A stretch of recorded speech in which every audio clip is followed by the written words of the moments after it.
Hi, I'm Ina, and this is my discussion post for Applied Research Class 752.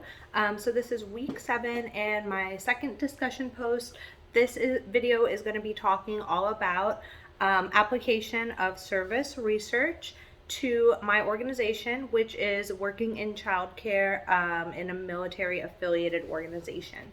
So just to start out, I will start by dissecting some of the concepts. So first I'm going to dissect and kind of explain the concept of service, and then I'll go into research. So service, this word has many definitions. One that I found that I thought was useful was the intangible equivalent of economic goods.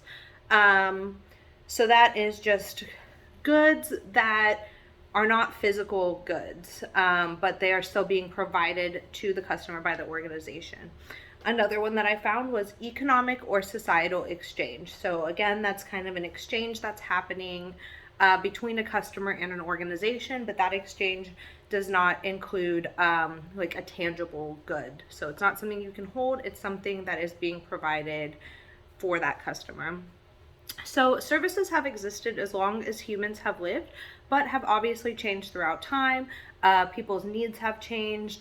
Different services that are able to be provided have changed due to changes in technology and things like that. So next, moving into talking about the concept of research. Research, at this point, we're all familiar with what the definition of research is at this point in our educational journeys. So basically it's carried out by using the methods that we've discussed and written about many times. Those are observation, formulation of hypothesis, use of that hypothesis to predict results of new observations, and some sort of experimental testing. So those are the definitions for service as well as for research. So service research, of course, is kind of bringing those two terms together, kind of researching the services that are provided to people by organizations. So now talking about specifically what service science, also known as service research, is all about. So some definitions are that it is an interdisciplinary field that can merge technology with business, human understanding, and more. So it could be thought of as a common field of research for people of various scientific disciplines, including mine, which is the field of military affiliated childcare. So just reviewing, I know I've talked about these a lot in my discussion posts throughout the term, but just kind of reviewing some of the services that are provided by my organization. So in my case in particular, I am in a management role of an organization that provides before and after school childcare, full day care for out of school days, winter, spring, summer breaks, and that is for school age children who are between the ages of 5 to 12 years old. And that is for military and military affiliated families. So it is for anyone that has base access here in Okinawa, Japan. And so we aim to offer a fun but educational curriculum that complements what's going on in school. We have very high standards for supervision, and that is seen by maintaining a national accreditation and a commitment to service. So, of course, while we try to do our best with service, providing a high quality of service to the families, there is always opportunities for these services to be researched further and improvements to be made. So one area that I identified in particular would be a focus on communication with customers. So our customers are, of course, the children that we serve, and it is also the families of the children that we serve. So thinking about how service research could help in that communication area, I am pinpointing that we would like to focus on that communication specifically with the families. So this has been brought up as an area of concern by parents, and it has been identified as an issue in the past. So just thinking about different ways that we could research how communication could be improved. Communication is obviously service-based. It is not, you're not buying communication as a product, but you're buying it as a service. So that is how the employees, how the staff, how the management is communicating with the families.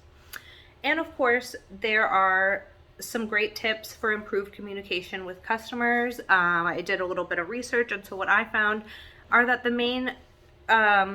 some main tips for helping with communication are patience. So, of course, being patient, listening to any family's concerns that they might have. The next is the accuracy of information. So you want to provide families with information that is relevant, that is accurate, that is actually true to what is going on with their children within our program. You want to have a proactive approach. So this is where a mistake has been identified within the organization in the past. So instead of going ahead and letting parents know, letting families know about something that's coming up or that's happening, the organization kind of let the ball drop a little bit and waited to see how things went, made a change, didn't communicate it clearly.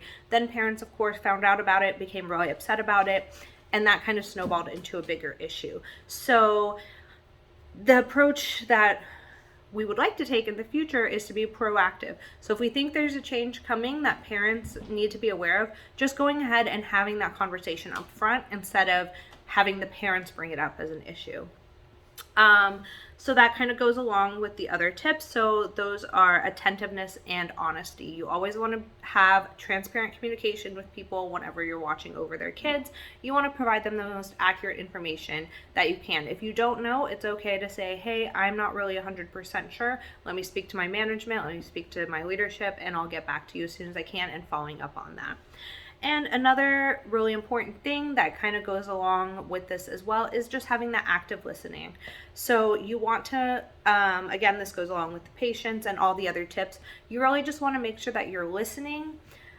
You're letting them know that you're paying attention to what you're hearing from them. And you just want to take the time to really make sure that they know that they're being heard and that their concerns are valid.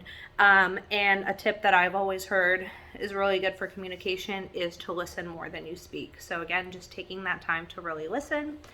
And yeah, I think that all those tips can be part of service research, and all of that can really help with the organization that I work with. Yeah, so that is all I have. Thank you so much for listening.